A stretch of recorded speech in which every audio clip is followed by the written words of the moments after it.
ജോലി കഴിഞ്ഞ് 8 മണിക്ക് വീട്ടിലെത്തും. പോയി കുളിയെ കഴിച്ച് ഒരു 9 മണിയാകുമ്പോൾ വരും. 9:30 ആകുമ്പോൾ ചോറ് കഴിക്കും. ഞങ്ങളൊരു 10 മണിയാകുമ്പോൾ കിടക്കും. പിള്ളേരങ്ങോട്ട് ഉറങ്ങി കിടന്ന പിന്നെ കോള. അതൊക്കെ നിങ്ങളുടെ കാര്യങ്ങൾ, അതൊന്നും ഇവിടെ പറയണ്ട. അയ്യോ, അതല്ല, ഫോൺ കോളാണ്. ഫോൺ കോള് വരും രാത്രില്. രാത്രി ഫോൺ കോള് വന്ന് ഭയങ്കര സംസാരം അവിടെ രാത്രി. അല്ലല്ല, ഞാൻ പറയട്ടെ, എപ്പോ നോക്കിയാലും അടക്കി പിടിച്ചുള്ള സംസാരം. ആരടുത്ത സംസാരിക്കുന്ന ചോദിക്കും. ആരടുത്താ സതീഷ് സംസാരിക്കുന്നത് രാത്രി?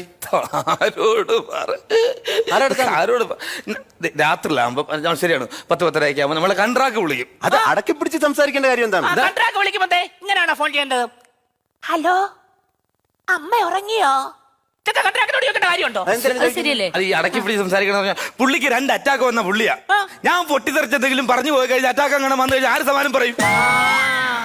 അതുകൊണ്ടല്ലേ, അതുകൊണ്ടാ സാറേ ഉറങ്ങാൻ നേരത്തെ കൺട്രാക്ടിന് 2 ഉമ്മയും കൊടുത്തിട്ടാ കിടക്കുന്നത്. കൺട്രാക്ടിന് ഉമ്മ കൊടുക്കേണ്ട കാര്യം എന്താണ്?